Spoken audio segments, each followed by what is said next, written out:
pretty super sagged. So sagged. Sagged. Okay. So sagged.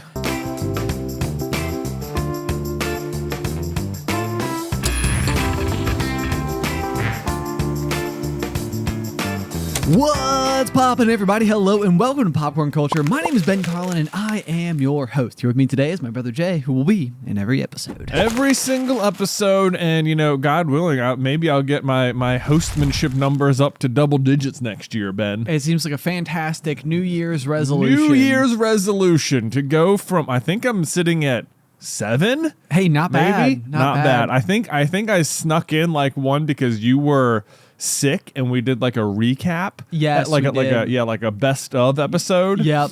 So I got to like host the intro on that one. Snuck one in there. Ew. Kabam. So I think I'm at 7. I don't know. I have to go check the official leaderboard, but who knows? Maybe next year we can get into the double digits. Something tells me there's a very strong likelihood of that happening. I mean, you came on strong this year. I know. I mean, we went all the way up to maybe 7. I know. Pretty incredible. Were you at 0 at the start of this year? I don't know if I was at completely 0. We've been doing it for so many years now. 3 years. Whole years. This is the first episode in year 4 of Cooper Sarlin Brothers podcast. That's right. Welcome to Popcorn Culture. That's us. Yep. We've made it. Anyway, guys, thank you so much for sticking with us for all of 2022. We thought it would be fun for our final episode of the year to delve into our Discord server, which is kind of accessible through Patreon. Mm-hmm. We asked the lovely folks over there if they had any questions for us. That we could potentially answer or spark some conversation over, try to figure out what the people want. What do the people want, man? I know. So we want to be there for you guys. We want to be able to provide that intel. So let's just dive on in here and see what we've got. All right. All right. Starting off, the first question that we received was from Jackie, Not a Time Traveler, which is their username over there on the old Discord, who says, what is the process for coming up with video ideas? Oh, man. Jackie, the process is, you start thinking about it, and then you never, ever stop. Ever. You desperately, day in, day out, hope that another glimmer of inspiration somehow finds its way into your noggin. Yeah. That's like, I remember once upon a time we had a lad named Isaac here from the YouTube channel Watso Videos. Yes. And I remember while he was here, first of all, he's just a pure delight of a person. He's like very, very friendly, very nice person. And while he was here, though, he was talking about like the 8 videos that he had like scripts ready for, concepts like spelled out on, and I was like, wow, that is massively intimidating. That's like, I mean, that is like 19-inch biceps of script ideas. Man, you know what I'm saying? Yeah. Like, how's your quest for the 17-inch bicep going? I said 19. I meant 17. Yeah. I just made things even worse for myself. Wow, bad. There's no way 19's happening. I'm not even close to 17. I think I made it from a diameter of 14.5 inches to 15 inches this year. Oh, so man. I'm not close. Not close. So, I mean, but a little bit closer. A little bit closer. Incremental progress is all you can hope for in this life. It's you can hope for, monumental exponential progress, but you have to be satisfied with incremental progress sometimes. That's true. Oh my goodness. But yeah, so on the note of video topics, I mean, I think that there's a lot of here at like a typical day at SCB, I think one of the things that's really common is for us to like be standing out in like the I don't even know what to call it, the common area, the main area where like everybody's bullpen. The bullpen, because we're that type of office. But like, so a lot of times like everybody like will be standing out there, we'll be drinking coffee or like having lunch or whatever, and it's just like you just start throwing concepts at each other in a way that's very like does this make sense? What about this? How about that? And it's like a lot of times, and I find this so often, and I think you do the same as well, Jay, like we'll go back and watch a video that we had written from like several years ago, and while you're listening to it, you're like, this is actually pretty clever. Like, and you're proud of yourself retroactively, but the day that you post any video, you're like you're so familiar with the subject matter by the time you hit upload that you're like, it all feels so obvious. It's like everybody already knows this. Everyone knows this.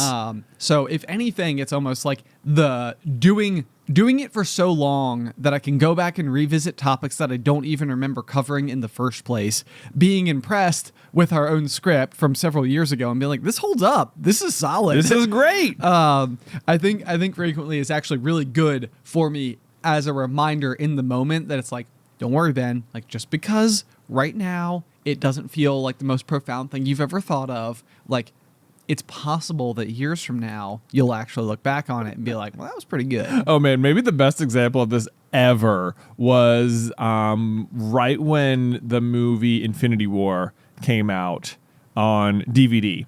And there was, so like right when it came out in theaters, there was this like huge spike in interest in it, and there was like a lull, and then like it came out in like I think August of that year, and there was this huge like big spike. Like everyone who missed it in theaters was like, I gotta see it now. People have been talking about it. Everyone who did see it in theaters obviously wanted to see it again. It was just like huge thing. Yeah. And so we were making like a ton of Infinity War videos, and we made one about like the truth about Thor's new eye or something, I think. Yeah. Which ended up not being true. No, it didn't. But that's Although okay. what we were getting at never got explained either. Whatever. Yeah. Yeah. How did Thor know everyone was in Wakanda? We don't know. He just guessed, even though he'd never been there before. But he arrived just in time. Very important. Anyway, did we think that it was like Heimdall, something to do with Heimdall? Like, because he also had those like orange eyes. Yeah, he had those orange eyes. We thought he was going to have some sort of like extra sight with the new eye or something, and that's how he'd be able to see where they were. Yeah. Something like that. But that, I don't know. It didn't happen. He just shows up. No explanation needed sometimes, I suppose. But we like wrote it, and it was a video you were hosting, and we like shot it. We went through, like we did the rough cut. We had all the assets pulled. It was like halfway through editing, and you just started like having the most severe internal doubt on this video. Oh my like, gosh. Like, yeah. you know, I'm hit sitting there me. working on the thumbnail, and you're like, I'm writing a new one. I'm just, no, this isn't it. This isn't it. Yeah, I was just like, I was so torn up about it. It was like, and I don't even know why. I think it was like partially because like during this like particular era, you know, it was like we fell into the exact same like situation that just seemingly everyone else did as well, which was like it came out on DVD or Blu-ray or digital or whatever, and it was like, man, I can't wait to watch it again. And so we did, and then we were like, man, let's start covering it, and like the videos were just like they were getting kinds of numbers that have only ever happened during that month of Super Carlin Brothers existence. Like, Right. It was like, it has only ever happened one time that like for this like 1 month we would like upload a video and then be on the trending page for YouTube, and then upload a video, it would be on the trending page for YouTube, and then upload a video. It was like, how is this happening? And like, we were just like, we were right in the zone, right in the YouTube sweet spot. Yeah. Yeah, but like, I mean, talk about situations where it was like, it was lucky. Like in my mind, I see it as lucky. Like, I mean, obviously we had enough of like established like concepts, and like we had studied the material, and we've been doing this for like a long time and everything, but it was also like, I can't explain to you why they're doing as well as they are. Right. Which is also like one of those like really weird, like, I'm glad they are, but Right. like, I can't tell you why they're doing better than like other things would be doing. And I think that was giving me like a huge amount of like internalized like anxiety and worry, Right. that it was like, oh my gosh, like now the spotlight is like really on. Right. Like and, there's no margin for error anymore. Yes. Yeah. It was like, now, like if that's what we're doing, like we need to be like making videos for, you know, like they need to be like rock solid, like super researched, well vetted, like all the stuff. And I was just, I don't know, I had a small pain. Anyway, I ended up being on the trending page on YouTube. Yeah. So it was like, Anyway, it went on to be extremely successful video. So that was, yeah, it's like so weird to think about though, when you just have like this like a tremendous amount of like doubt about stuff, or like we wrote, we're going to shoot it right after this. So you'll probably have seen this video already, but we're writing a video about the movie Avatar, The Way of Water, which Yes. just came out. And like, we were going through it yesterday and like writing. It's the first Avatar video we've ever written. Like we posted our review of the movie, which is our first time ever doing any content around this particular franchise. But then we were like writing the first video ever about it, and like who knows how it'll do? I don't know. Hopefully it's just like this thing people are super excited about, and it's like a new thing we can dive into. I know, like that's like it's always like this too, because I mean we were the same way like with I feel like Marvel stuff where it was like at the time it was like we were like we definitely had like given ourselves like we're the Pixar people, or like Harry Potter, like we had like our wheelhouses, and it was kind of, and that was probably also part of the reason I was so insecure about the Marvel stuff, because it was like, man, we don't know this stuff as well. I haven't read 60 years worth of Thor comics or right, exactly. Right. So you don't know like all the aggressive deep lore where it's like, oh no, like Thor gets that eye because like he always gets the eye because like in 1964 there was like a run by Stan Lee, and it's like there's always like an explanation like that. Like, oh okay. Oh my gosh, so it was a reference. This is not to like immediately tangent off, but like the thing I've been sort of like watching to like fall asleep has been the old 1997 X-Men cartoon on Disney Plus right now. Yeah, of course, right? Of course. Yeah, naturally. Why not? Is it great? It's pretty good. It's pretty good for a kids show in 1997. One, I will say it is more violent than you would expect. Okay. And two, has way more continuity than you would expect. Like there is like a full arc happening throughout the season. Like every episode like starts with a very detailed like previously on X-Men, and it goes through it. I would say there's a lot more like I feel like that they always have this problem with Wolverine in any iteration of anything ever, where the obvious thing that he would do with his powers is like just straight up stab people, and he just can't do that on like a kids show. Oh, sure, yes. They constantly have to find things for him to cut with his claws that don't involve like straight up just gouging the enemy, which would be super effective and like end every fight immediately. But like it's so frustrating watching Wolverine be like, I'm gonna get you, bub, and like no matter what, if he dives at someone, they will grab both of his wrists and he will just be like, can't do anything, I'm defeated. And yet he's still like the most popular. Yeah, absolutely, still the most popular. Otherwise, it's So there's that. I don't know where I was totally going with this. Oh. What I was going with was that I've watched like many iterations of X-Men at this point. Like I've watched, I've seen all the movies. I actually read like a very long run of X-Men comics once upon a time. Interesting. Yeah, okay. I know. I knew that. Yeah, it was in that weird period of time, like where I'd graduated college and didn't quite have like a full-time job yet, I think, or maybe I did because I was reading it on an iPad. So I must have had a job because I had the iPad. I remember because you won the iPad. Because I won the iPad at a work party. So maybe that was it. Maybe I just didn't have anything to do. Yeah. Like Beth was off at like, graduate school, and I was just like home alone on the weekends like, well, there's nothing to do. But this was before like Marvel Unlimited, so I think like every issue was costing me like $2 or something, and I was like, whatever. And I like didn't know where to start, so I just randomly picked like Ultimate X-Men. I'm just gonna start here, issue 1, go. And I probably read like over 100 of it or whatever. Wow. Okay. I got pretty deep into it, and it was very good. I enjoyed it, so I've like done like that. I've watched a bunch of the cartoons and stuff, and it is amazing to me how no matter how many different ways you tell X-Men, there are always the same set of villains. There's always this subgroup of people that will show up. It's always this senator trying to push this thing. And it's like there's so many interpretations of it, and yet it's always still kind of the same. Interesting. Like no matter what. And it's like that's it's always I don't know. It's interesting to me how it works out like that. Yeah, well, I mean, and it's fascinating as well. Like whenever you've seen multiple iterations of even something like Batman, it's like so like how many different like Jokers have we had at this point? So many. It's like and over and over and over again. It's like I would say Batman's the exact same way, where like it doesn't matter if you're watching like Gotham, on like a TV show, or like the Nolan series, or like going back to like the 80s and 90s versions of it. It's like every single time all the same people show up, and it's almost just like it's like we've done a new version but with all the old characters. It's fun to see like what the like how will you make this character your own while also still having it be completely recognizable as like having all of the characteristics that it always has. Right. Yeah.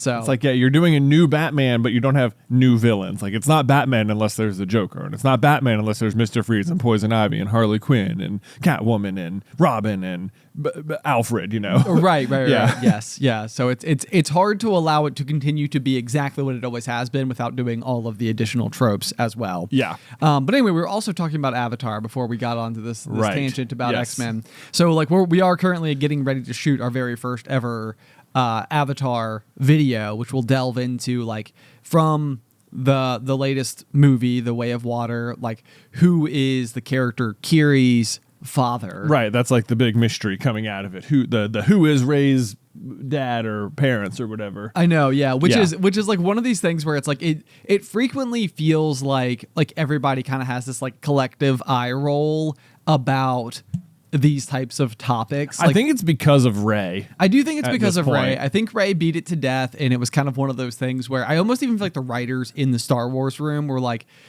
it really needs to be cool now.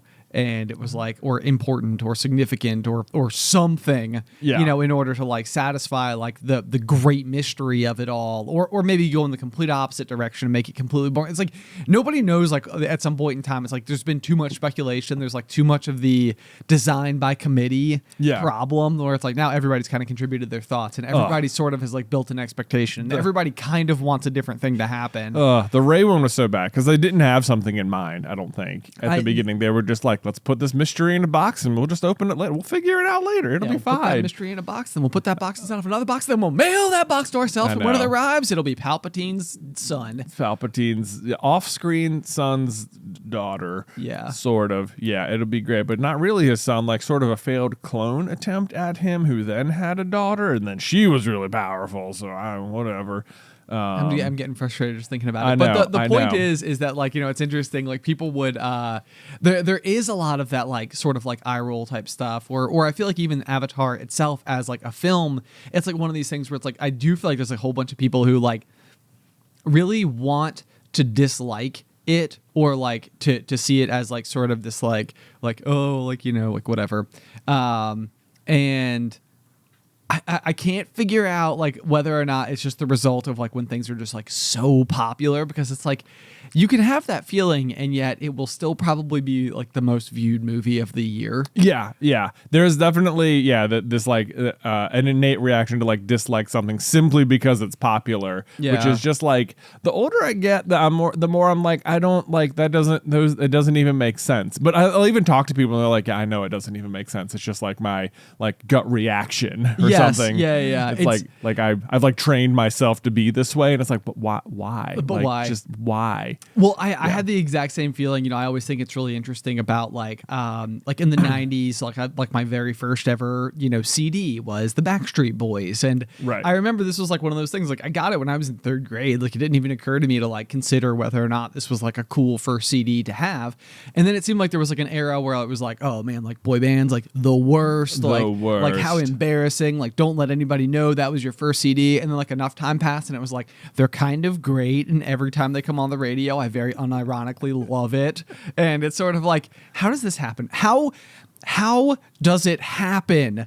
Because it's the same thing. Like, you know, if you wanted to like apply it to like the prequels from Star Wars, it was like for 20 years, everybody was like, oh my God, the worst. The worst. And then all of a sudden people were like, they're kind of fun. You know what? Like, They're not bad. Like, I think everybody's still sort of like, Jar Jar was a little annoying, but everything else like, Everything was else actually kind of cool. Yeah, it's like Star Wars like initially only had like the 3 movies to go off of, and then like if this is what Star Wars is supposed to be, is these 3 movies, then these 3 prequels don't look that good. But in the meantime, Star Wars is like, no, what it means to be Star Wars is this vast universe of other things we create, and it's like, oh, now it kind of makes sense. Yeah. Yeah, Now- right. Now right. it is Star Wars, actually. Right. Like, so maybe they almost like they made it and it was like it was a little ahead of its time or something in Yeah. terms of like the rest of the world building that was going on, and now it's kind of like, oh, okay, now I get it. Now I I get get it. The context helps. Boom. But anyway, so back to Avatar. 'cause Again, we're yeah. we're all over the place here. We're doing but our like best. what was interesting about writing this video for the first time is that like, we've covered like Harry Potter so much that like we have looked at like every nook and cranny, it feels like, about and like we're walking into Avatar, and it's like we have looked in no nooks and crannies. Like everything is on the surface. Yes, everything yes. is just like boom. Oh wow, look here. I don't even have to look under rocks. I can just look around, which is very Avatar. You know, you just look around in that movie. You it's just look awesome. around. Yeah, we do always describe it like with the Harry Potter. We call it the Harry Potter barrel, and it's like a lot of times it feels like you're taking your cup into that barrel, and you're like reaching your arm all the way down, and you're kind of like scraping on the bottom and like pulling up like a handful of like splinters, and it's like, well, it's still something. There is still something in the cup. We can talk about that. We can talk about this. But you know, like it is certainly the case that like, and it's the same way, like I feel like when we do like Harry Potter trivia, like for our trivia nights and stuff, it's like the Harry Potter trivia questions are like wildly obscure. They're like very difficult. Whereas like if you're talking about like Disney, it might be like, what is Moana's dad's name? Right. You know, and it's Chief like, Dewey. Yeah, right. It's like, but like that's still trivia, but like to be like, what is Harry Potter's dad's name? Right. Yeah, it's that'd be like way too easy. It's like, that's not trivia. That's not trivia. Everyone knows That's that. common knowledge. Right. Yeah. Or maybe again, this is like just one of those like it's our bias based on like how we've experienced the world. Yeah. But so anyway, we were talking about it yesterday. Like if you were to like be like, hey, like the Avatar barrel just arrived. We cracked open the lid and like we didn't even have to like. It's like you could just take a ladle and like soup it right off the top. Soup it right off the top. Yeah. Right. But it's like the I don't know, inner turmoil I was having with that was then like you're making these connections that like once you make them, it like feels so obvious. You're like, did I even need to point it out? Like, Yes, you yes, know, yes, like yes. do I like man, if I'd thought about it for like maybe 10 more seconds, maybe everyone else did, but then I'm like, no, just trust that it's an interesting fact. Yeah, Just yeah. don't worry about it. Right. You just got to go with it. Like we're like literally talking about how like when Awa selects Jake, you know, like in like the little like thistly Wood sprites. wood sprites. Yeah. She used the technical term. Definitely can put that in Avatar trivia. Yeah. What are those things Yeah, called? What are they called? Wood sprites. What are the super important spore things that land the on pollen. Jake? Yeah. We're like, you know, like this is the moment that represents that like Jake is being selected as the bridge between the Na'vi people and like, you know, the sky people from Earth who Yeah. are emerging. And then it's like he's standing on a bridge. Like literally standing on a bridge. when that, like when that, it's like, you're like, I see what they're doing. right. So yeah, or the other one that me and you Clever. had like a big like. Oh my gosh! Yeah. Yesterday, it's like we're talking about like the character, the original scientist who was like the forerunner who like wrote the book on the Na'vi people Yeah. is the character of Grace, and Yeah. so she's like, you know, deeply integrated, and really the only reason that there's even like interpersonal connections between the sky people and the Na'vi in the first place is because this one person exists, and then ultimately like you have like the ceremony that sort of happens where they're trying to like merge her dying human body with her like avatar body so that like her consciousness can be like shifted or whatever, and like, you know, then she goes on to potentially like be one with Awa or whatever. Yeah. And it's like again you're talking about like this sort of like building of like a line between, you know, the sky people and the Na'vi natives. Yeah.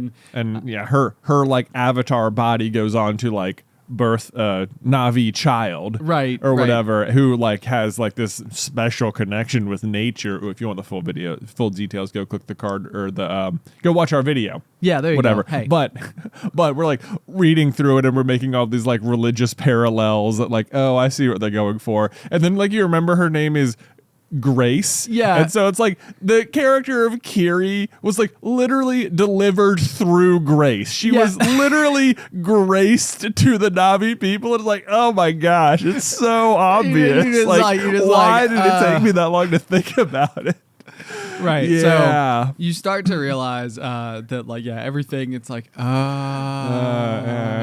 All right. Like, was it super obvious or did it just take me way too long to get there? I know. Like, I don't know. Yeah. Yeah. So hopefully people are like, oh, that's so clever. I know. All I'm hoping right now is that at least one person who's listening is hearing all of this and like, oh my gosh. I know. Yeah.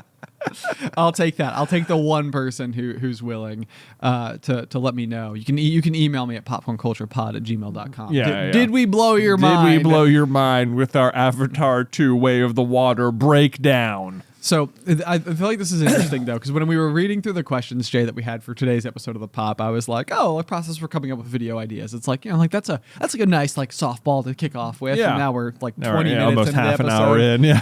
We've answered one question. So I'll let you pick another. Do you have one that you would like to tackle as our next question? I have no. We'll do a quick transition. All right, Ben, our next question comes from the Lamont family birthday marshals. It's sort of a lengthy question, so I'll start reading here. It says, how about discussing the impact that having a podcast that you record with each other every week has impacted your ability to communicate well with each other? Also, if it has impacted other areas of your life, not the revelations and things you have discussed on the Pop before, but the small changes that you attribute to having this dedicated time of direct communication with your brother. Man, what a really, really fantastic question that like also is capable of recognizing sort of like the unique nature of the podcast. Yeah. Because it is, I think about this very frequently, like even like when I go and hang out with my friends and like we're all somewhat distracted. Like if I were to go to like a brewery with like, like Mike and Sammy, like my in-laws, then like while we're there, everybody has like their phones on the table. Like Addison might be with us, who's like, like needs to be tended to in her own ways. There could be not video games, but like football games playing on the screens and stuff around the room. Other people like might walk into the place that you like, it's like, hey, like long time no see, like let me introduce you to my friends, like all these like little moments. And it's really interesting because like you don't realize how like what's happening with this conversation that you and I are able to have based on like the commitment, the format, the designation of the time itself to do it. Because like you might listen to the Pop and be like, man, these guys like they can talk about anything for any amount of time or something. And it's not totally true. Like I feel like it's part of the fact that we come in here, we're in a room, we don't have like external like distractions or anything. It's like we have this like hour of committed time to do nothing but intentionally talk to each other. Right. It's so interesting too, because you're right. Like the conversations we have here on the Pop are not even like the conversations we have in real life together off the Pop. It's also true, which is like a kind of a weird thing. And it's like I wish I could have conversations like how we are having one like right now in real life with other people. I'm like, how can I approach other conversations as if I'm on a podcast with those people? Yeah, and it's like such a good point. Yeah, but like part of that would be like the other person needing to feel like they were on the podcast too, maybe. But like when I'm in a conversation with someone else, I don't feel like I'm also trying to like entertain everyone who's listening. To like, I don't know, like, and I don't know, like, hopefully there's nothing like too superficial about like the way we're like talking to each other right now. I don't really think there is, but there is like a certain element of like, I know people will listen to it later, so I want to like try and be funny in a way that like is engaging in a conversation with you, but in a way that I was also anyone listening might be like intrigued or laugh or something. Like there's a performative aspect to it, like on some level for sure. Yeah. I mean, and the other thing I would say about it too is like when you're coming into like the podcast environment, like a lot of times I want to have ideas that I've been able to like, I mean, there are plenty of instances, and if you've listened to the Pop, you know this about me, like where I will ask questions that don't have answers. It's like, it's just sort of like, I wonder what it'll be like, and it's just sort of this like abstract sort of like, here's a question to ponder on and we can all think about and potentially discuss at some point in time. But I would say that like, if you were to have a conversation with me out in the real world, it's a lot more like that, where like I am attempting to like, a lot of the conversations I'm having are in an effort to try to like build towards a better understanding of like a larger topic.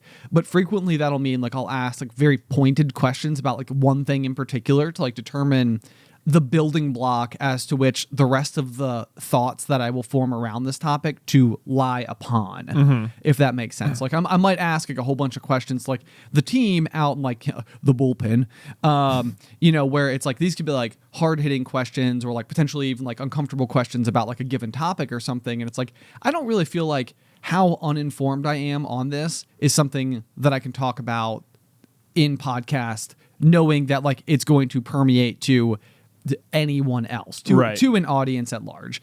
And so it's like a lot of those conversations, like I'm 100% aware, it's like these conversations are not meant for the podcast environment, just simply because it's like they're unformed thoughts, or I'm still like investigating even like how I feel about a given topic. And sometimes that means playing devil's advocate, like on the side of an equation that you don't particularly like think you would even stand behind if you were like placed before a group of people to project your own opinions out onto them. Right. Does that sort of make sense? It Like, does. It's like I might play devil's advocate and I might like, stand on a side of an argument that I don't actually even stand on, but it's like, I need you to try to beat me right now because your argument is probably how I actually feel. But there's a part of me that is almost like, I need to figure out how like other people are articulating it. I need to figure out like, what is the way in which you might communicate this idea to other people. Right. And it's like, I think that this is probably, can I just say that it is not always obvious to me that that's what you're doing when you do that. Is that true? It is true. Like, I think part of what makes me feel like uncomfortable in situations like that is that like you'll be asking questions like this and it'll like, I don't know if it's just the way like I interact with the internet or maybe like my distrust or something in other people sometimes, but it's like, to me, it often feels like I'm being lured into a trap and it's like a loaded question. Oh, like I see. I'm about to like reveal something that it's like, nope, boom, you're wrong. And like, Okay. I do not, ever like that feeling. No, that's totally fair. And I completely understand where you're coming from because I do know the exact same feeling. I've absolutely felt the same thing before. I think like in general, my mental theory has always been the thought that like if you were to take like any three people and to combine their intelligences together into like one single human being, they would be so much smarter than 3 times as smart as the smartest person was. Like, because you'd be able to like every single person, you have this like massive, like database. If you want to picture it as like a ring of blocks that like can float around your head and you can spin in 360 degrees and look in every direction. Like those blocks represent like things that you have knowledge about. But obviously like, like for us, for example, like if you go over to like the music quadrant, it's like there's no blocks. There's no information filling in the music quadrant whatsoever. Yeah. But then like if you were to go over and find like, the pop culture media box quadrant, whatever, it's like, ooh, this is very like colorful and full. Like there's a lot of information here. But like it's always interesting to me to imagine like if you were to take 3 sets of those rings of information and join them together, how much closer it might get to forming a complete circle. And that complete circle would be like, it's like if I had a better knowledge of like music and how it's like constructed and like what makes it popular in like in media, like what makes a song go off, be like a top charts type song type thing. And like understand like why people appreciate it more like on a critical level instead of just also on like a superficial, like, hey, it's fun and snappy and poppy and stuff like that. Right. It's like, how much more would that help me to then also understand like my pop culture media knowledge over here? Right. It's like, I didn't even realize that like a lot of like what makes an Ed Sheeran song popular is the exact same thing that makes Harry Potter popular. Right. Yeah. Like if that's happening, I'm unaware of it. Right. And I'm trying to use very like basic version examples of these types of things, but like it could be the case that like my simple mental math that like, from doing like woodworking calculations, for example, and using like incremental inches and stacking those on each other, whatever. It's like that could be incredibly useful to someone who is like editing, for example. It's like, but I have this weird piece of knowledge over here that basically is completely untouched in my everyday life, but I still have it.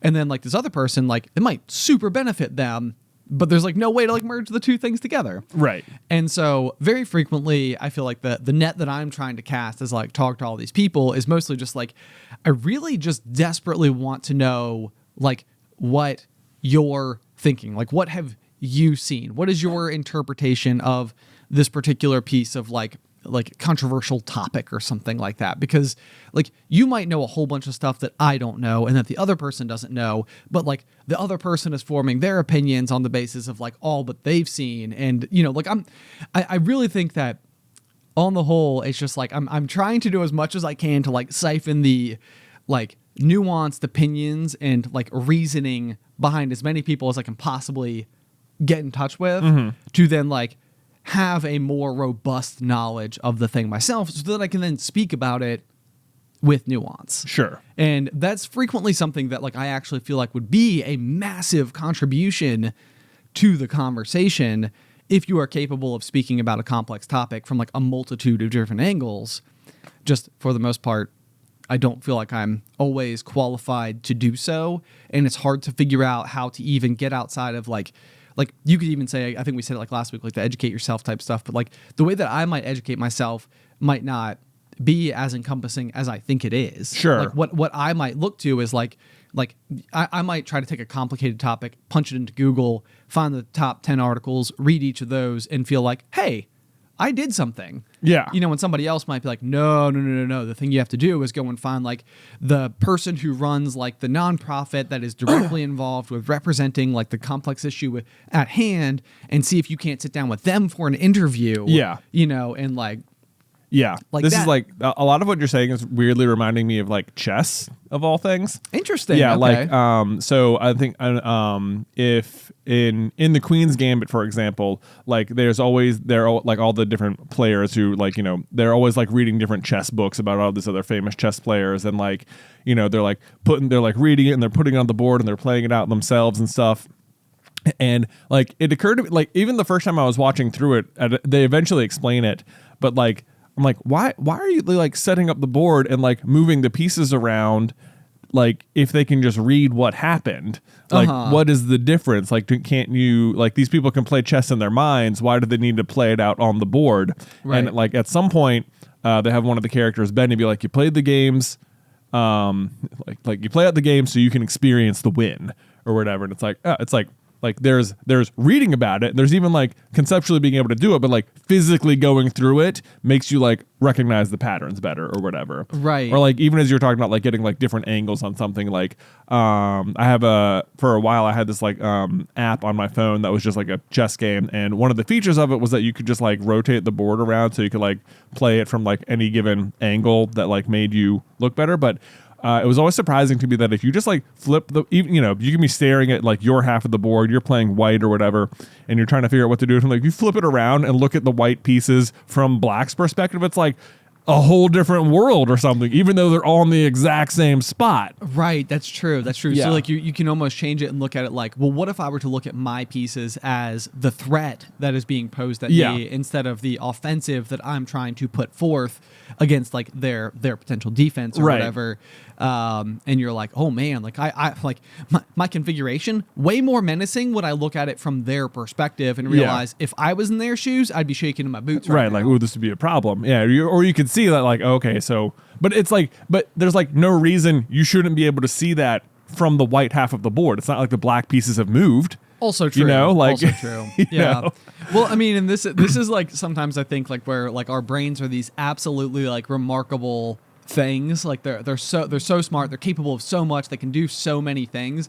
But I also feel like there's some areas where it's like it's just that binary. Yeah. You know, it's like, you know, you and probably it's a very, very, very good example of like just how difficult it would be to see the world through the eyes of another human being as well. I bet this is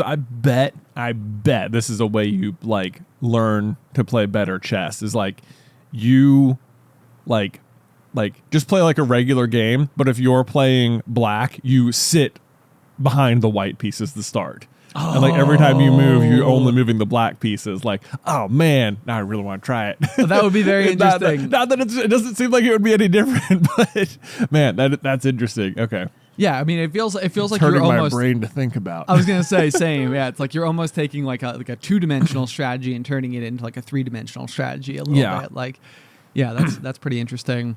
So anyway, but like, So, but like continuing on this question a little bit, because the other thing that I think has been really, you know, kind of interesting, and I'd be so curious to go back and like listen to like one of the earlier episodes of the Pop myself and just see if I can even see like the growth that you and I both have had, even just since like the Pop has started. Because, you know, I think last week possibly on the Pop, I was talking about how I can go back to year one Super Carlin Brothers videos and be like, woof, like, you know, that version of me had like a lot of learning left to do. You know, like that was like. Have you gone back and watched them though? Oh no. I can't do that. Okay. I can't do that. I would be so interested because for a very long time I have known this is your sentiment about like your year one opinions on things, and I'm like, but it has also occurred to me that maybe you haven't actually gone back and watched. So it's like I wonder if you just have this like like negative self-perception of what you used to think when maybe it wasn't really that bad.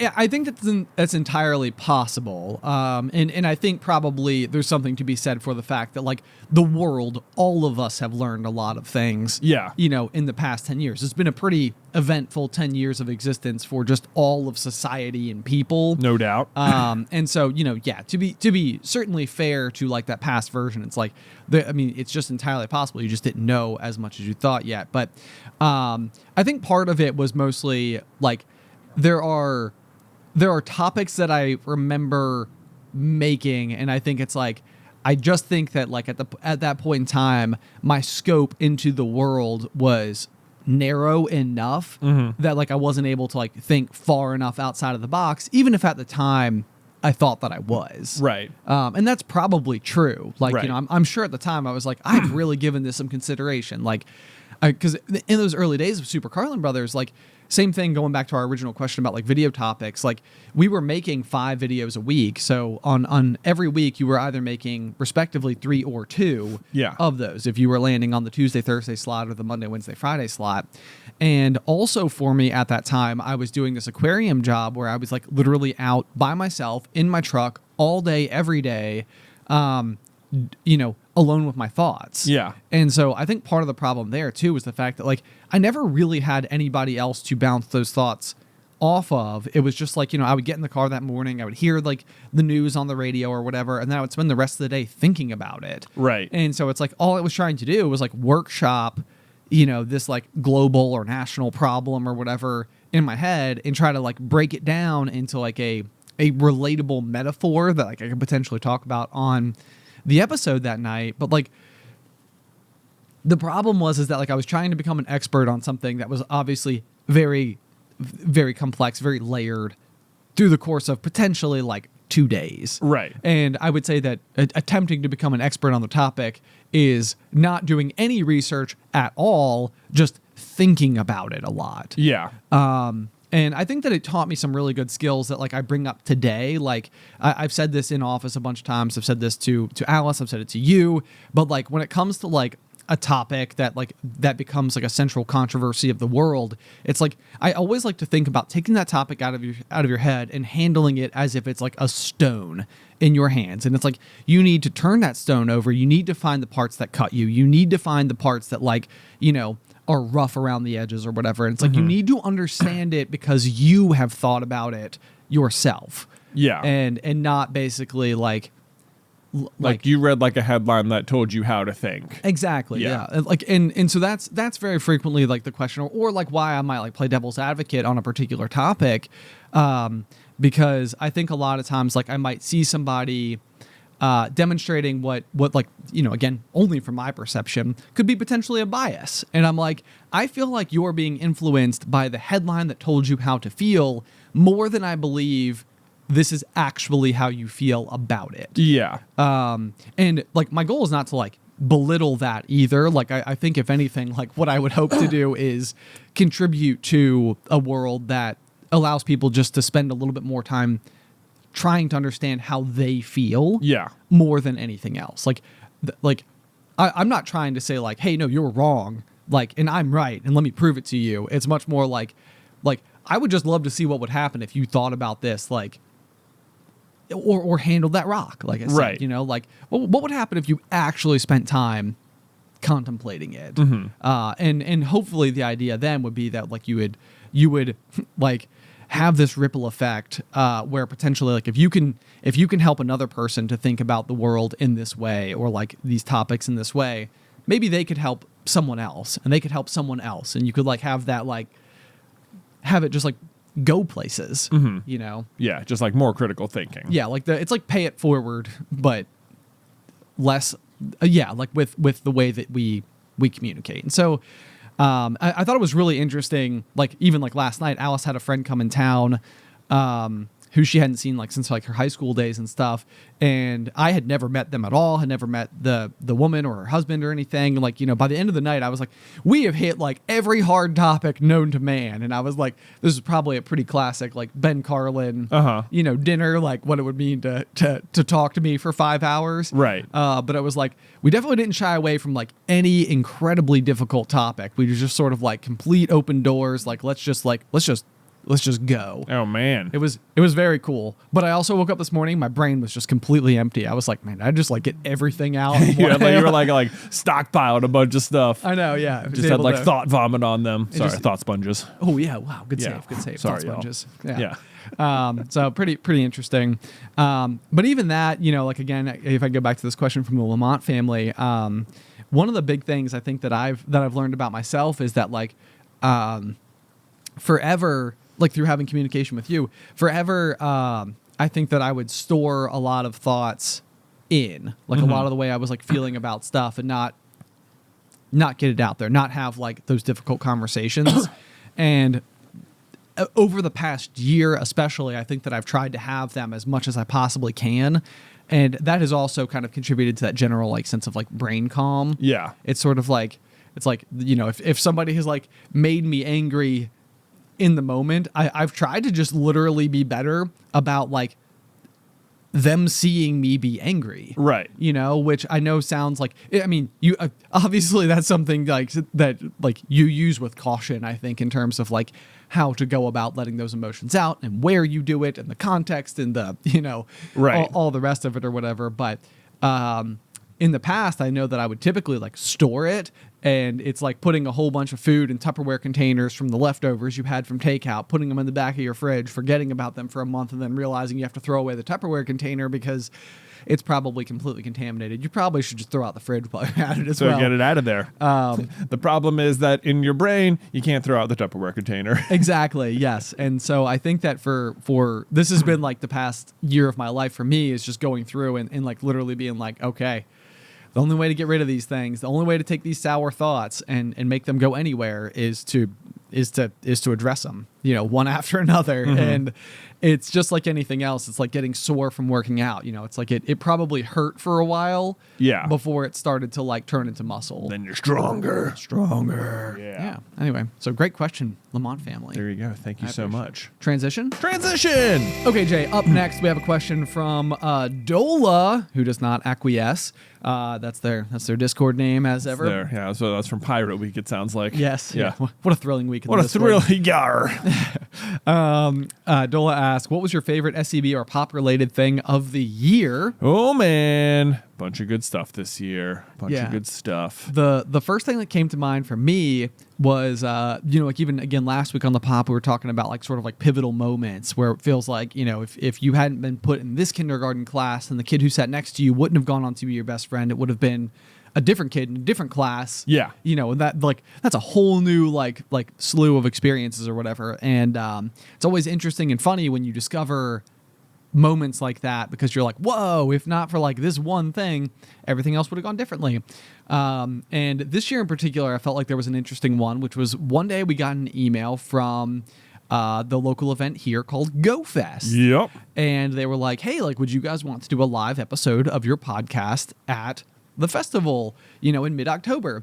And it was like a really cool thing because of everything that came from it. Right. Because it was sort of like one of these moments where it was like, like the moment that I received the email, I sort of had this like split thought where part of me was like, well, I love GoFest. Like I look forward to GoFest every year. Like, you know, last year, I think that there was like we were, you know, pregnant with Addie and like getting ready, like to go to the hospital and everything. So like we really didn't do it at all, just like out of risk of like anything happening or something like that. So like there's a part of me that like sees this email and it's like I almost could just disregard it. I almost could just be like, no, Yeah. I just want to do one more thing. like yeah, I'm already busy enough as it is. I would much prefer to just be able to go and like walk around GoFest and, you know, have a beer with my friends or like see all the different cool, you know, visual things they have going on there. Yeah.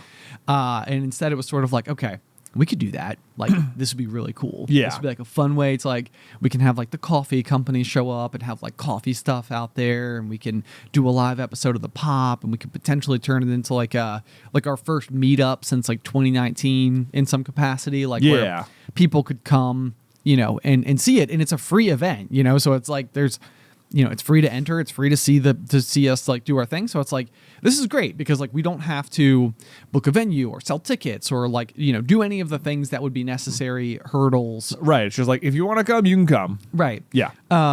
And so then it was also like, okay, well, if we're going to do like a live episode of the Pop, and they did ask us, they were like, you know, I know you guys are sort of like media and pop culture. Like, is there any way you could talk about like anything to like orient that towards the outdoors at all? Because it is like Go Outside Festival. Yeah. And we're like, okay, yeah, I think we could probably do that. Maybe we should put together like a good GMA adventure. Yeah. So we, of course, we put together like the big Linville Gorge hike, which we talked about, I feel like, endlessly for a while there. I know, yeah. It's like, yeah, if you've listened to the Pop, you know of the hike. You were basically there with us. I know, good times, good times. Especially if you were that guy Mikey who we met out on the trail, then you were literally there with us. I know, that was true. That was really cool and exciting. I hope that you finished the hike and everything went really well. Yeah, hopefully. But yeah, so like, you know, again, like it's just like another layer of like adventure and experiences and memories and like new like skills and maybe even like a little bit of like confidence that you learn. Just like I was able to do this really hard hike. Like it was difficult, and at times I was exhausted, but like we finished. Yeah, we did it. Know? We made it. So it's a feather in the old cap.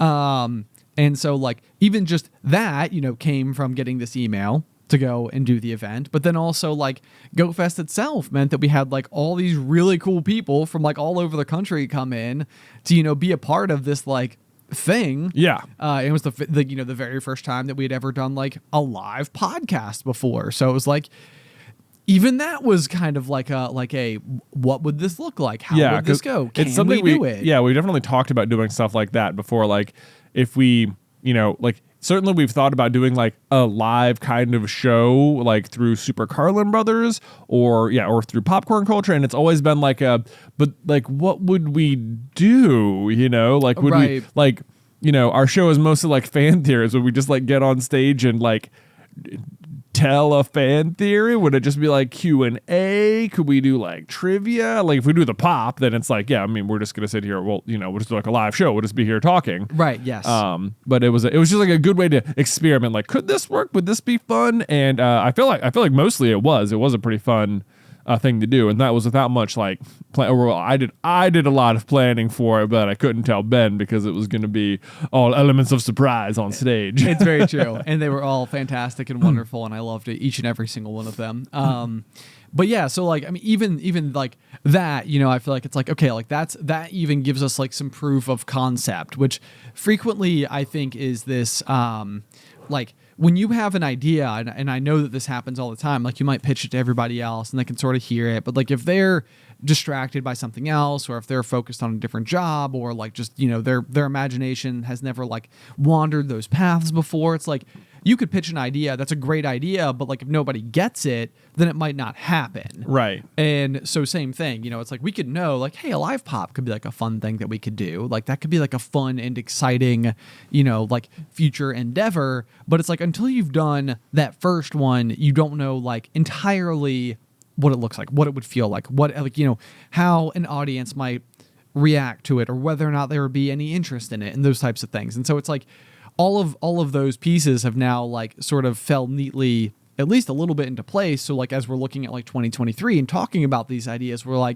able to pull from the real deal that has already happened. Yeah. You know, like with GoFest, it's like, okay, this is something like, okay, yeah, we would do that again, and we could do this again, and like that would work. And then like, you know, even those episodes of the Pop for those respective weeks can also just be the ones that we post that week. So it's like, you know, like, well, where do we find the time to do it? It's okay, well, at the very least, there's a little bit less time needed to... Right, because we'll be doing it anyway. Yes, yeah. So that was pretty eventful. But then, of course, even beyond that was just getting to go through and do a meet and greet again, and like have like these like little kernels, the you know, Super Carlin friends of the world, who we get to like see in person. Yeah, that was really awesome. It was super cool meeting everyone who came out to Go Fest. Yes. Yeah. Yeah. There's that.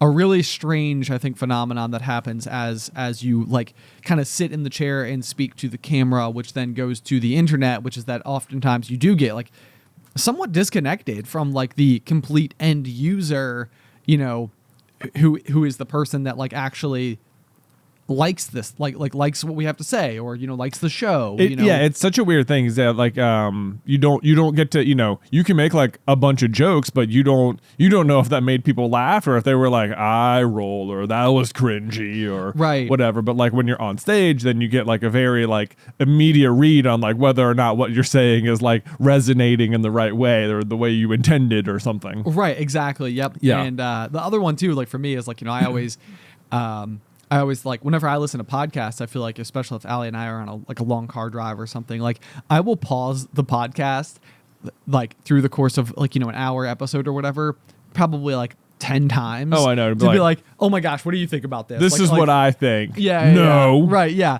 Yeah. But like, a lot of times you might even disagree with the host completely and be like, wow, no way. Like I totally don't think that's how that works or whatever. But like in my mind, I always have this feeling that like if I say something that somebody disagrees with, that they're like, wow, I'm done with this show forever. Yeah. And it's like, but Ben, you've never been done with the show because like one person said one thing one time that you like, moderately disagreed with. Yeah, exactly. Yeah. So like, I don't know. It's very interesting. And so like getting to see the people themselves is like, okay. Good to know. That's reassurance. Yeah, it was really good. So who knows? Hopefully in 2023, maybe we can get some like popcorn culture tour going. Wow. Yeah. Wow. I don't know if that worked. I went for it. Culture tour. The cult tour. The cult tour. That sounds wrong. It sounds very cultish. And no, that's how. Yeah, so I was like trying to avoid the word cult in there. Yeah, little colonels are not a cult. Yeah, no, that's what the shirts say.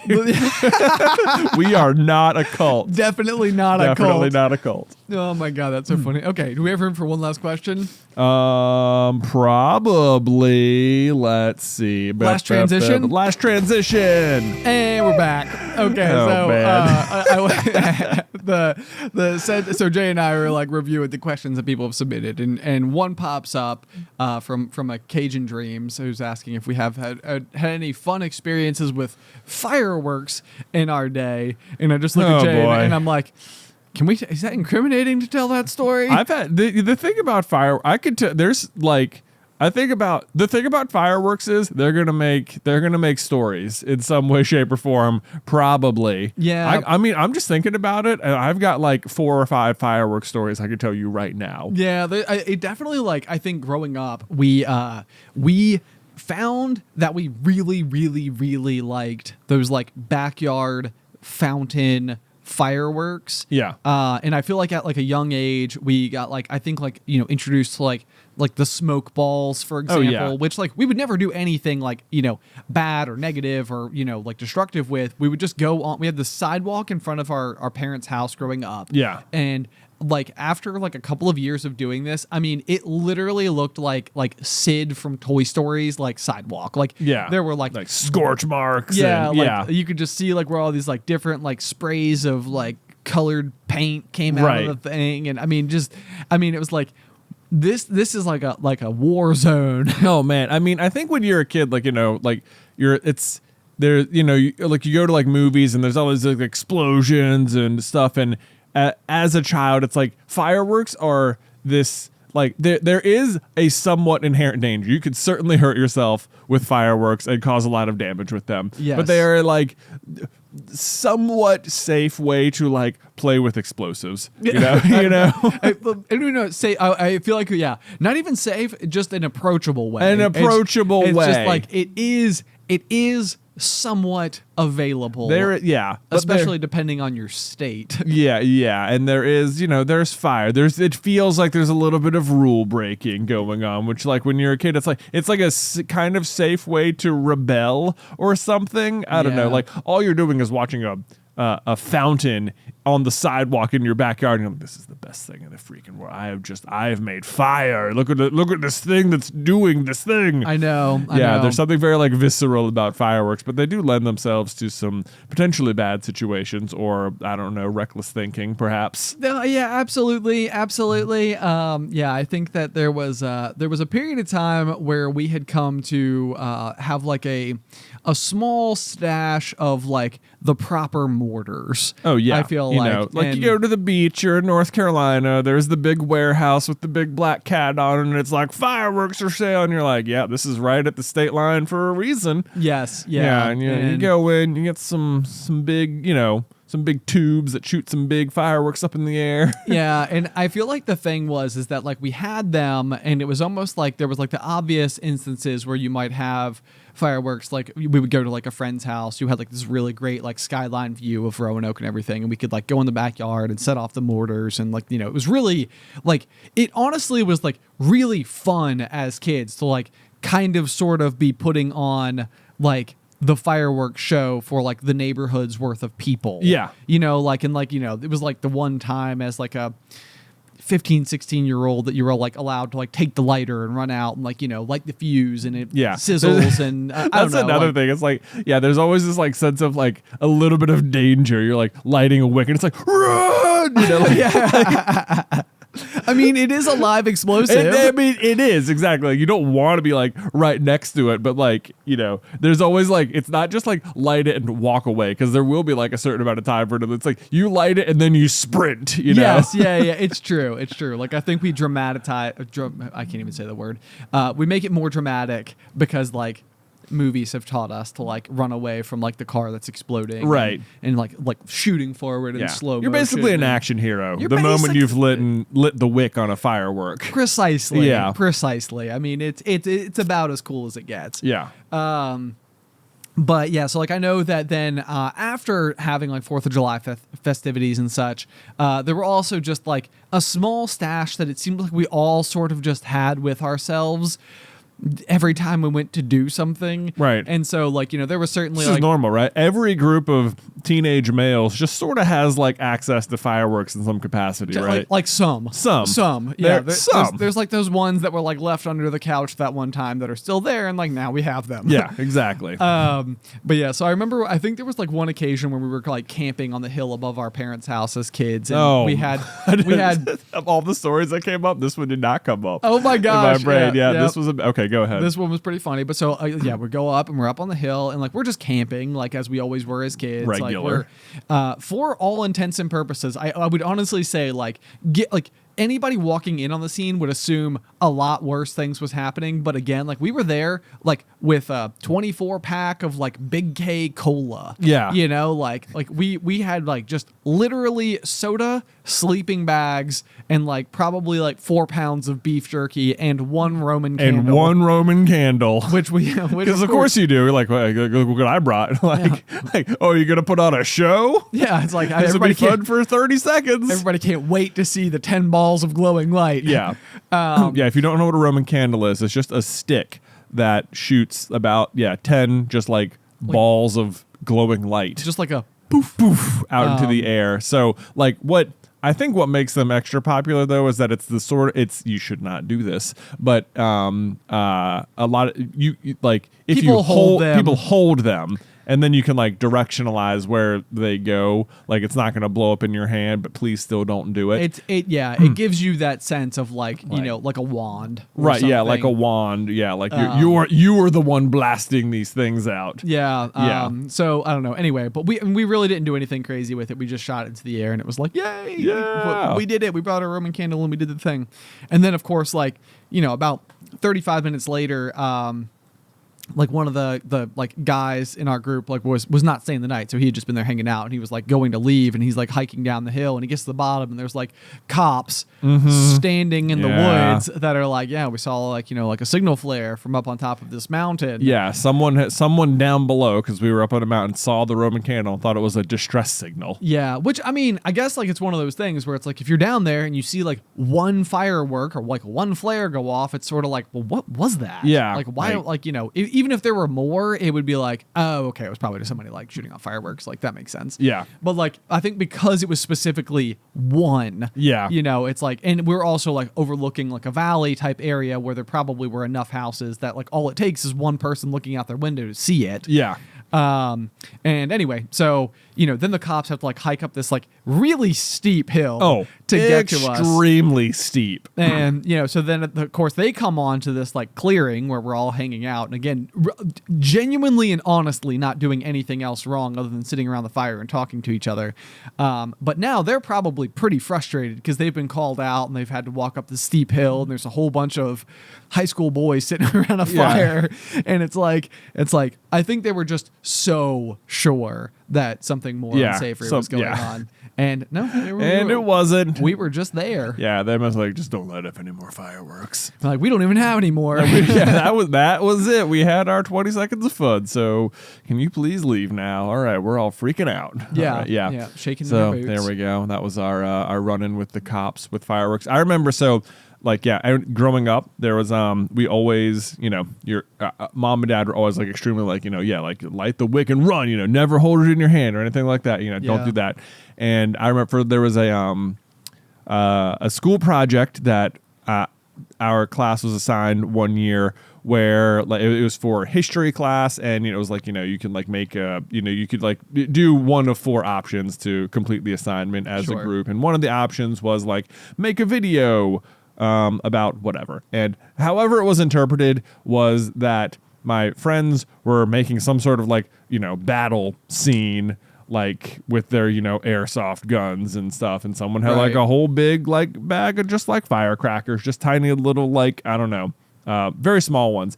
And like, I arrived there to like, you know, do the thing. And I don't even think it was in my class. I think I was just sort of like also helping. Okay. But like, you know, their experience with fireworks was much more like light it in your hand and throw it, you know? Oh, God. And I was like, it was one of those things where you get there and you're like, I'm pretty sure we're not allowed to do this. Like, I'm pretty sure, like, even though everyone there, totally cool with it. The parents at this house, totally cool with it. Everyone's just doing it. It was like someone like hands it to you and they're like, all right, we're going to roll the camera and then everyone light it and throw, okay? Because we want it to all blow up at the same time. And it's like, all of a sudden you're just like, okay, I guess I'm doing it.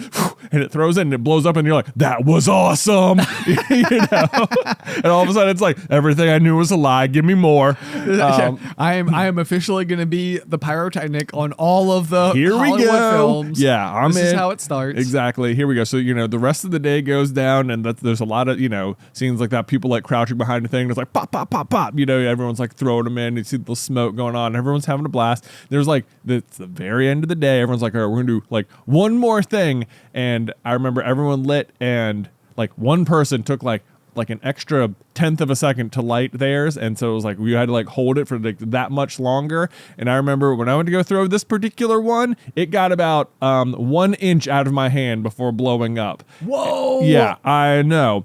So it was like I was not physically holding it, but I was about as close to holding it as I could have been without it being physically in my hand. And I remember I just lost feeling in my entire left hand for like the rest of the night. Whoa! Yeah, I don't know if I've ever heard this story. Yep, I was like, and the whole time it's like, like Dad picked me up, and it was like it might have even been better if this had happened just like super early on, because then like, you know, within like a couple hours it was like mostly better. Yeah. But like sure enough, like it happened, and like Dad pulled up like 5 minutes later and was like, what happened? And it's like this mixture of like, I'm angry at you for not listening about doing you weren't supposed to hold him. It's like, yeah, you're right, I definitely shouldn't have done that. You were right, this is the problem. But at the same time, it's like, also your hand is obviously in a horrible pain because you just had an explosive go off in it. So that was my time when a firecracker almost blew up in my hand, and thankfully I walked away with all my digits and nothing bad happened. But yeah, so don't throw the firecrackers, you know. Great story as everybody's watching their New Year's Eve celebrations going on. Exactly. So yeah, that's my advice there. What other good stories do we have about fireworks? Oh boy. Okay. Oh gosh. Let's see. Oh gosh. I'm like worried about I don't even know which one he's going to tell right now. So there's this. Rest is, assured, we're not telling assure all of you, them. we were like the tamest of teenagers. I promise. But like as I said, groups of teenagers just have access to fireworks. Someone's always got like an uncle who brought them just like way too many, and they're just like, you can pull them out. That's true. It's true. Yeah. Somehow they'll just show up like, you guys hanging out tonight? I brought some fireworks. Like, oh, okay. Maybe what it was is that we were just rebelling in ways that were slightly more unique, or Yeah. maybe exactly how you would expect. But like, it's like we weren't doing all the things that you would expect us to do wrong, but we were still doing other things wrong. Right. Yeah. Maybe. Yeah. We weren't like drinking or like using drugs or anything ever. Doing pot. doing the pot or anything like that. Yeah. Man, we were there. It feels so bad. Like, I don't want to be like a bad influence on anyone. So let just be entertained by our bad decision making. Oh, dear. And know that we regret it. Oh, dear. And so one day we're driving up on this mountain, and of course we have like the mortars or something. And I remember It's happening. like, I know we were like, should we go light one like out on, like, there's like no one near us at all. And it was like, we like parked the car and like lit one off, like, just on the road or something. And like, then you have to run back and retrieve the mortar. Like, oh my God, that was insane. Yes. And then we're driving along, and I won't even name names, but we're driving along, and all of a sudden someone has it pointed out of the window of a moving vehicle. And again, there's no one nearby. We're not near any trees. It's an incredibly open area, but just like a field. Just like a field, but it is still like, all of a sudden there is a lit mortar inside the car with the thing pointed out the window, and sure enough, just thunk out the side of our car comes this like huge firework. I think it was the first time I just ever realized, because like normally you set the tube on the ground, which is obviously the safe way to do it. But like, you never think about how much back pressure it has. Yeah. And I remember that was the thing. So like, the guy who was holding it like almost broke his thumb. Yeah, like, because it like kicked back so hard. It was like, they're that strong. Yeah. Like, it's it's like a 2-inch mortar. Like, right. I guess it makes sense, but.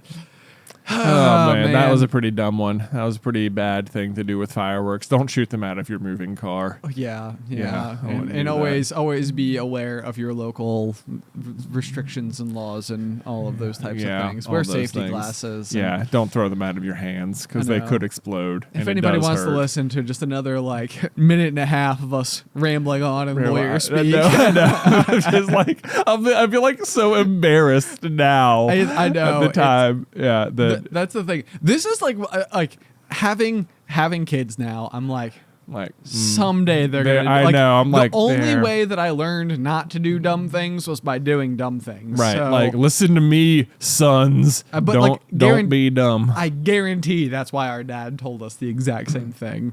Yeah. I guarantee it. Yeah. Like, he's just like, no, I did those things. Yeah, I did those things. Exactly. It's like, I want to hear, Dad, I want to hear your stories. I remember him telling us once upon a time, I think they did like water skiing, but snow skiing, like just pulled each other like behind a snowmobile. Yes. On skis. And I'm like, that's like, when I heard that, I was like, that's amazing. Of course you would do that. And I'm like, I've never seen anyone do that. Oh, like, sure. Like, is that a thing, or was that like a really stupid thing? To be fair, we don't have snowmobiles. No, we don't have snowmobiles, so maybe, but even like online, I don't feel like I've seen it, before. It's not like a known sport. You don't see this in the Olympics that I'm aware of. Right. That's true. He did. I mean, he grew up in upstate New York. That's where true. It was like a staple, snow. and like you almost had to have a snowmobile. So maybe it's just like so niche.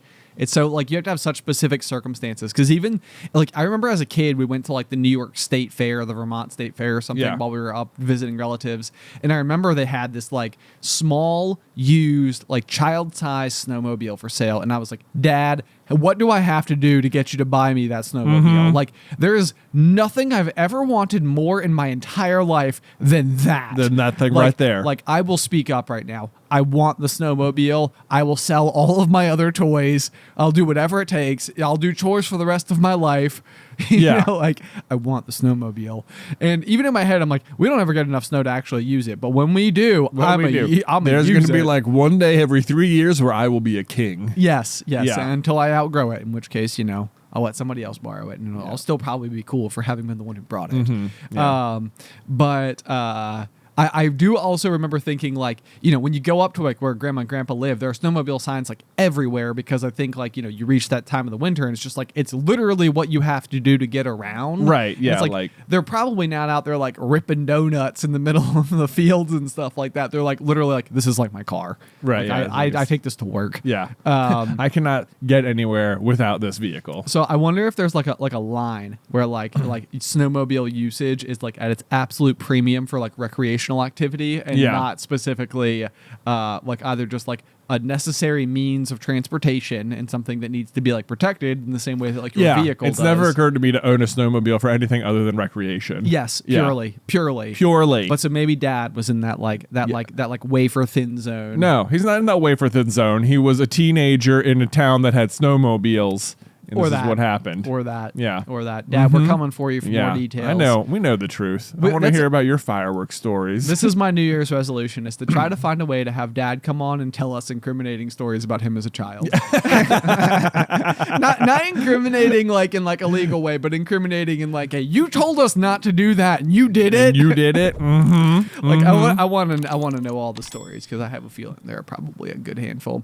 Anyway, guys, as ever, thank you so much for tuning into this year of the pop. boy. We have made it to Way, the very way to go out with a bang. Am I right? We did. We went out with a bang. We did it indeed.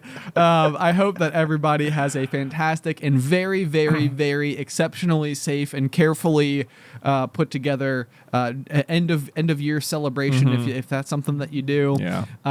Be careful. Be safe. All of the rest of the things. All of the things. Should you say it as well? Just Be safe. Don't light firecrackers in your hand. Like, Definitely it's just, don't do that. that. That's a bad idea. You know, it is an explosive and it does hurt if it blows up there. There we go. Otherwise, guys, we really, really, really appreciate all your support of the show. It's one of our absolute favorite things to do. As we said, like being able to talk with each other, like for this dedicated hour each week, I think is really good for our brotherhood. And we're just really glad that you guys also happen to enjoy it along with us. So all of the best. If you have any feedback for the show, send it over to popcornculturepod@gmail.com. If you would like to find us on Patreon, you can do so at patreon.com/popcornculture, where we've got lots of bonus content. After each week's episode, we record after the final pop. It's just an extra 15 to 20 minutes of Jay and I talking if you'd like some more podcast action. But otherwise, until next time. Pop, pop.